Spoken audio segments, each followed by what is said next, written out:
Welcome learners. आज का हमारा सेकंड लेक्चर रहने वाला है इकोनॉमिक्स पे, जो कि स्पेशली डिज़ाइंड है फॉर फाइनेंस अकाउंट असिस्टेंट के लिए। तो पहले लेक्चर में मैंने आपको बेसिक्स कुछ चीज़ें पढ़ा दी थी।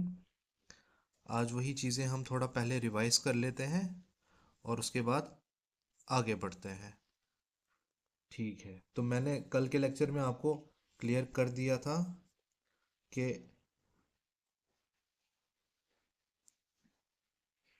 जो इकोनॉमिक्स है ये दो लफ्ज़ों से बना है, ओइको और नोमिया, और इसका मतलब होता है हाउस होल्ड मैनेजमेंट।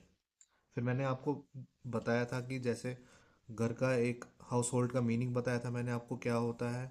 और फिर मैंने आपको बताया था हर घर का एक बजट होता है जिसमें इनकम और एक्सपेंडिचर्स वगैरह होते हैं, वो कैसे आप मैनेज करते हो। असल में वहीं से निकला था ये जो वर्ड है इकोनॉमिक्स। तो इस सब की स्टार्टिंग होती है जो मॉडर्न इकोनॉमिक्स की, वो होती है एक बुक से, जैसा मैं कल आपको बता चुका हूँ, an inquiry into nature and causes of wealth of nations. ये लिखी थी एडम स्मिथ ने 1776 में। एडम स्मिथ को ही बोला जाता है फादर ऑफ मॉडर्न इकोनॉमिक्स। उसके बाद मैंने आपको बताया था कि जो रैगनर फिशर है, जो कि एक स्कैंडिनेवियन ऑथर है। अब यहाँ पे मैंने आपको ये नहीं बताया था कि जो स्कैंडिनेवियन का मतलब होता है who belongs to any one of the following three countries, या तो स्वीडन, या तो नॉर्वे, या तो डेनमार्क। ठीक है। अब जो रैगनर फिशर थे, इन्होंने दो टर्म्स कॉइन की थी, बता चुका हूँ आपको मैं, माइक्रो इकोनॉमिक्स और मैक्रो इकोनॉमिक्स। माइक्रो इकोनॉमिक्स आ गया इंडिविजुअल लेवल पे, हाउस होल्ड लेवल पे, ऑर्गेनाइजेशन लेवल पे, जहाँ मैंने एग्जांपल दी थी आपको यूट्यूब आ गया। ये हाउस होल्ड आपको पता ही है। इंडिविजुअल लेवल फॉर एग्जांपल कोई एक शॉप है या कोई एक कंपनी है। जबकि जो मैक्रो इकोनॉमिक्स है वो आ गया स्टेट लेवल पे, ग्लोबल लेवल पे, इंटरनेशनल लेवल पे या नेशनल लेवल पे। अब फिर मैंने आपको बताया कि था कि जो माइक्रो इकोनॉमिक्स हैं इनके फादर माना जाता है माइक्रो इकोनॉमिक्स का अल्फ्रेड मार्शल। और इसी तरह मैक्रो इकोनॉमिक्स का फादर माना जाता है जॉन जॉन मेनार्ड कीन्स। फिर आगे इनकी डेफिनेशन भी बताई थी मैंने आपको माइक्रो इकोनॉमिक्स की। It is a branch of economics that studies individual economic units, for example people, firm, households, etcetera.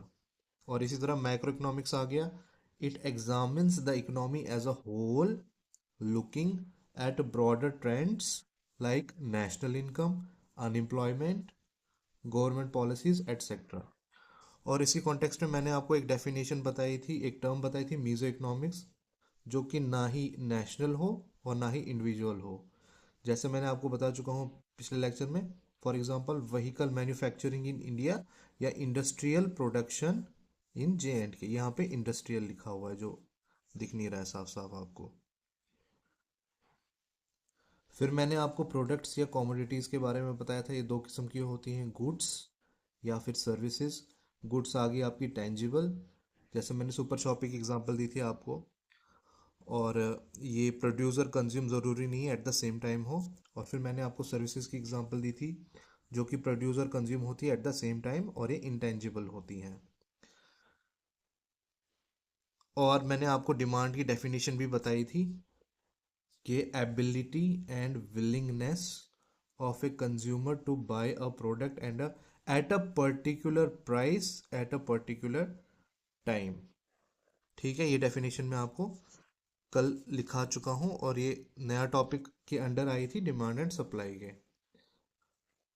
अब फिर मैंने आपको कल ये भी बताया था कि जो fundamental problem that economics tries to solve ये है कि जो रिसोर्सेज हैं वो लिमिटेड या स्कार्स हैं, जबकि जो ह्यूमन वांट्स है वो अनलिमिटेड है।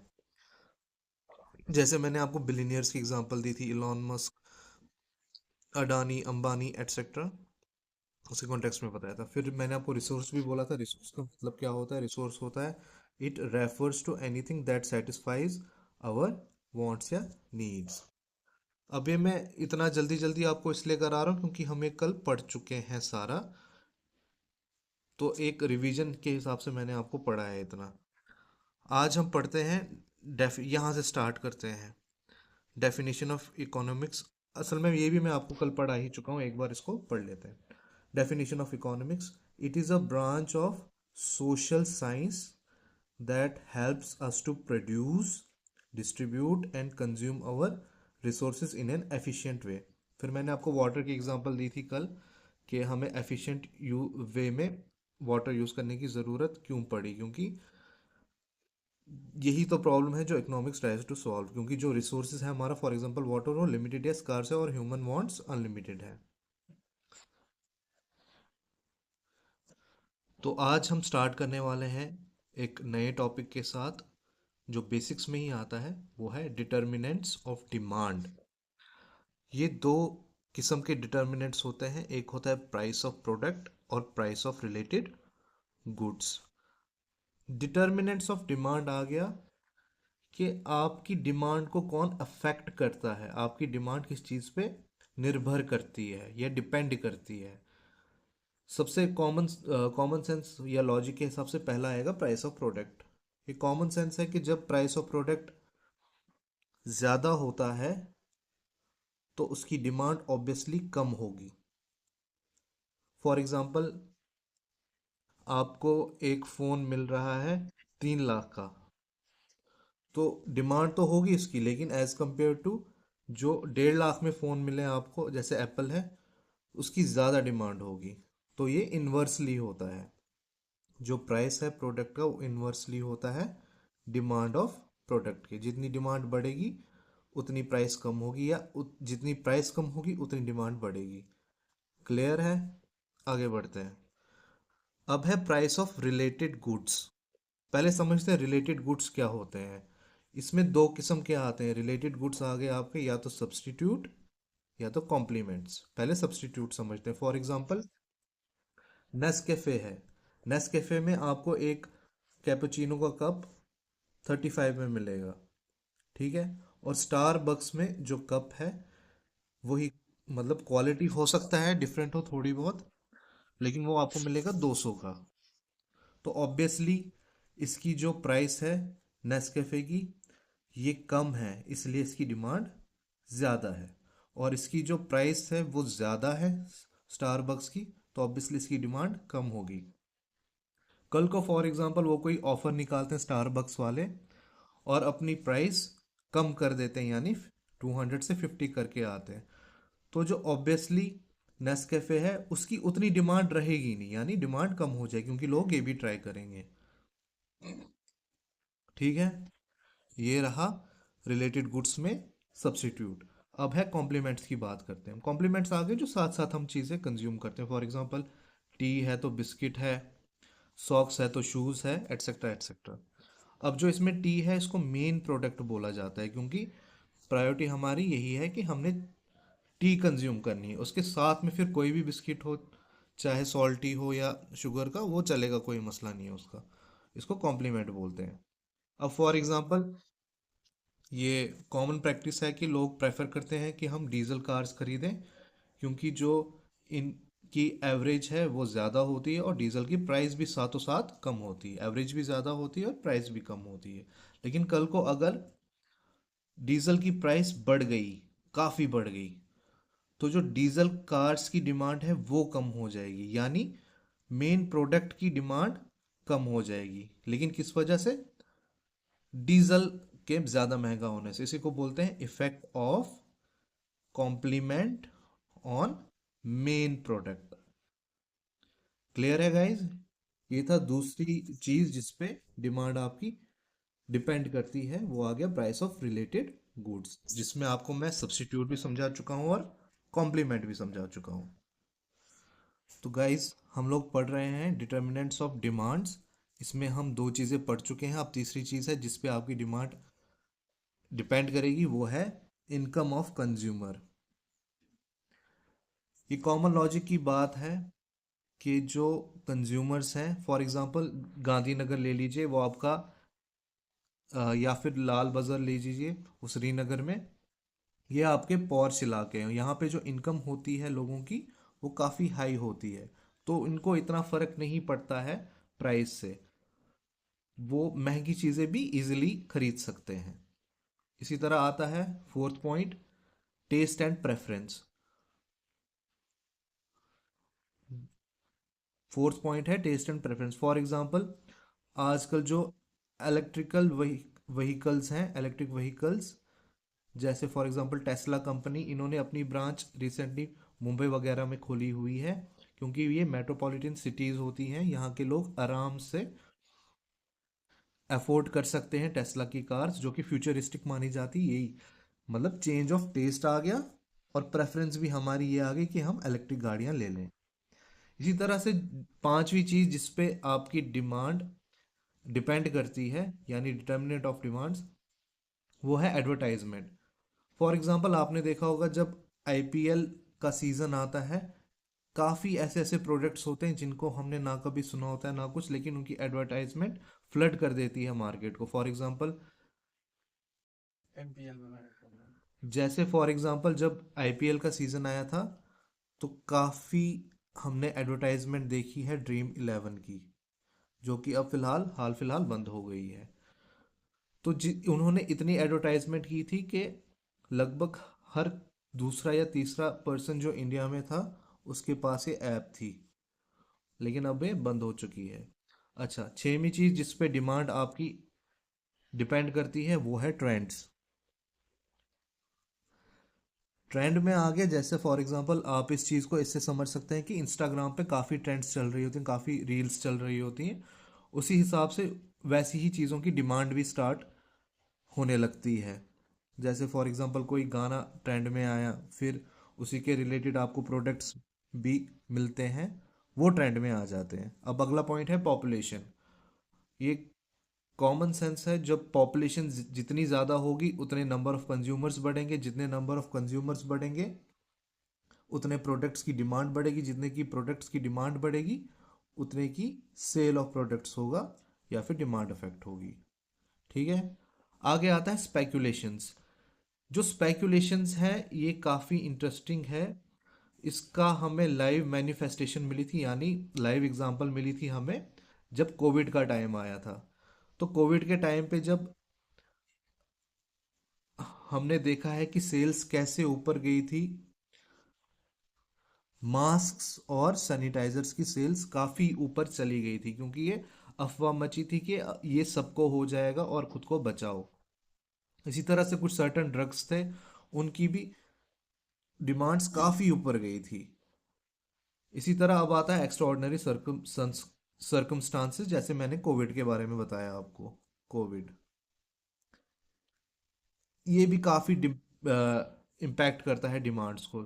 ये और ये एक हिसाब से रिलेटेड रख लो। स्पेकुलेशंस का और एक जगह पे लाइव आप एग्जांपल देख सकते हो, वो है शेयर मार्केट। आपने देखा होगा कि काफ़ी कबार ये अफवाह मच जाती है कि किसी company for example Reliance industries limited, उसके शेयर्स काफ़ी महंगे होने वाले हैं, फिर काफ़ी लोग वो परचेज भी करते हैं, या क्रिप्टो करेंसी है या बिटकॉइंस है। तो ये एक फॉर एग्जांपल एक आप रख लो होक्स हो सकता है, या फिर अफवाह जो इम्पैक्ट करती है डिमांड को। अब लास्ट पॉइंट आता है फैशन। फैशन में आ गया आपको ये पर्सनल लेवल पे होता है। फैशन आप खुद का फेस कैसे सेट करते हो, कपड़े कौन से पहनते हो। इसकी एक काफ़ी अच्छी एग्जांपल है फेयरनेस क्रीम्स, जो आपको एक हिसाब से ये डालती हैं कि एक हिसाब से ये माइंड सेटअप बना देती हैं आपका कि जो आपका नेचुरल कलर है स्किन का, खासकर फेस का, वो सफिशिएंट नहीं है, आपको और गोरा होना है। यही ट्रैश भर के दिमाग में लोगों के इन इंडस्ट्रीज ने काफ़ी पैसे कमाए हैं। अब यहाँ पे एक नोट कीजिए कि जो 2 से 10 मैंने आपको बताए, पहला नहीं, यानी पहले को छोड़ के, जो कि है प्राइस ऑफ प्रोडक्ट्स। मैं बात कर रहा हूँ प्राइस ऑफ रिलेटेड गुड्स की। इन प्राइस ऑफ प्रोडक्ट नहीं इंक्लूड करना है, प्राइस ऑफ रिलेटेड गुड्स से लेके फैशन तक, यानी 2 से लेके 10 तक जो हमने डिटर्मिनेंट्स ऑफ डिमांड पढ़े, इनको बोला जाता है नॉन प्राइस डिटर्मिनेंट्स। ठीक है। या इनको लैटिन लैंग्वेज में बोला जाता है सेट्रिस पैरिबस। ठीक है लर्नर्स, आगे चलते हैं। अब है आगे law of demand. Law of demand ये बोलता है आपका कि it states that quantity demanded of a product is inversely proportional to its price provided other factors remain constant. For example QD अगर हमारा है quantity demanded of a product और P है प्रोडक्ट की प्राइस, तो ये इनवर्सली प्रोपोर्शनल होते हैं। लेकिन इसमें एक कंडीशन आपको ये याद रखनी है कि provided other factors remaining constant. अभी अदर फैक्टर्स कौन से आ गए? नॉन प्राइस डिटर्मिनेंट, जो हम पीछे पढ़ चुके हैं। फॉर एग्जांपल ये प्राइस हम बेसिक एग्जांपल से समझते हैं। For example let us suppose कि आपके घर पे मेहमान आए हैं, तो आपको बाहर कुछ चाय बनती है पहले, तो आपको बिस्किट्स लाने हैं। तो आपने देखा वहाँ पे कि जो बिस्किट्स हैं वो आपको 10 रुपए में मिल रहे हैं, यानी प्राइस काफ़ी कम है। तो आप बोलोगे कि 3-4 ले चलते हैं, यानी क्वांटिटी उसकी डिमांड की बढ़ गई। बिस्किट के प्राइस कम है तो ज़्यादा ले चलते हैं, ये आगे quantity of demand of product बढ़ गई। इसके उल्टी एग्जांपल में, फॉर एग्जांपल कि आपने देखा कि प्राइस जो है बिस्किट्स की वो काफ़ी बढ़ गई है, तो आप एक या दो ही ले जाएंगे और काम चलाने लग जाएंगे, यानी क्वांटिटी उसकी कम हो जाएगी। कब? जब प्राइस बढ़ेगी। ठीक है इतना? अब यहीं पे मैं आपको बता चुका हूं कि जो the non price determinants should remain constant for the law of demand to be valid. ये जब हम प्रिंसिपल पढ़ते हैं लॉ ऑफ डिमांड का, हम मान के चलते हैं जो हमने पीछे पढ़े नॉन प्राइस डिटर्मिनेंट्स, जैसे मैं वो आपको 2 से लेके 10 तक बता चुका हूं पीछे, वो कांस्टेंट रहते हैं। अब यही है, फॉर एग्जांपल आप ऐसे समझ सकते हो कि आपके इस तरफ बिस्किट्स आ गए, यानी डिमांडेड क्वांटिटी, और ये उसकी प्राइस आ गई। आप 30 तब खरीदोगे? नहीं, आप 3 तब खरीदोगे जब उसकी प्राइस ज्यादा होगी। जब उसकी प्राइस कम होगी, ये है आपकी प्राइस वाली एक्सिस। ये फॉर एग्जांपल वाई एक्सिस है और ये आपकी एक्स एक्सिस है। इस पे है क्वांटिटी, ये कम क्वांटिटी आ गई, ये ज्यादा क्वांटिटी आ गई। ये प्राइस आ गई, ये कम प्राइस आ गई, ये ज्यादा प्राइस आ गई। ठीक है? आप ज्यादा तब लोगे जब प्राइस ऑब्वियसली कम होगी। फॉर एग्जांपल 10 रुपए के 5 बिस्किट खरीदे आपने, ठीक है? अच्छा, अब अगर 30 रुपए के बिस्किट हैं तो आप 3 ही खरीदोगे। ठीक है? ये काफी सिंपल तरीके से मैंने समझा दिया आपको। और ये जो स्लोप बनेगी ये ऐसे बनती है इसकी, ये लेकिन याद रखिएगा वाई एक्सिस पे आपकी प्रोडक्ट की प्राइस है और एक्स एक्सिस पे आपकी आ गई quantity demand of a product. ये बात याद रखिएगा, तभी ये ग्राफ ऐसे बनेगा। ठीक है? ये जो ग्राफ बना आपका, इसकी जो स्लोप है उसको नेगेटिव स्लोप बोलते हैं या डाउनवर्ड स्लोप बोलते हैं। फॉर एग्जांपल आप यहाँ पे खड़े हैं तो आपको ये उतराई लगेगी, इसी को बोलते हैं नेगेटिव। अब अगर ये ऐसे होता, ठीक है, अगर आप यहाँ पे खड़े हैं आपको चढ़ना पड़ेगा, जैसे पहाड़ की चढ़ाई चढ़ते हैं, तो ये पॉजिटिव स्लोप आ जाती। क्लियर है गाइस? अब यहाँ पे एक बहुत ज़रूरी बात आपको ये नोट करनी है कि स्ट्रेट लाइन तभी होती है जब नॉन प्राइस डिटर्मिनेंट्स कांस्टेंट है, जो कि हम मानते हैं, इसमें एज्यूम करते हैं कांस्टेंट है। जबकि रियलिटी में जो ग्राफ है ना, ये कर्व्ड होता है। ये आपको ऐसे स्ट्रेट लाइन नहीं मिलेगी रियलिटी में, ये आपको ऐसे थोड़ी कर्व्ड मिलेगी, कर्व्ड जैसी मिलेगी। ठीक है लर्नर्स? तो आज हम अपना इकोनॉमिक्स का, जनरल इकोनॉमिक्स का, जो कि स्पेशली डिजाइंड है फॉर FAA 2026 के लिए, यहीं पे एंड करते हैं। अगले लेक्चर मिलेंगे कुछ नए टॉपिक्स के साथ। Okay, thank you, God bless you.